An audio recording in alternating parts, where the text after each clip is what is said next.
АвтоВАЗ запустил подписку на Ладу Весту. Ценник – 44 тысячи рублей в месяц, больше $500 000 за год. При этом машина остается в собственности производителя. В сети предложения встретили скептически.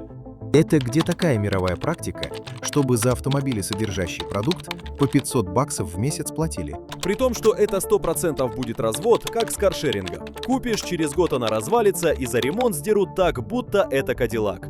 Лада и легко нельзя ставить в одном предложении. Можно Лада и страдания. 44 тысячи в месяц? Может, я отстал от жизни? 528 тысяч в год — это выгодно? Или где-то наебывают? В Якутии выбор давно сделан. Мы предпочитаем японские авто, даже если им 20 лет.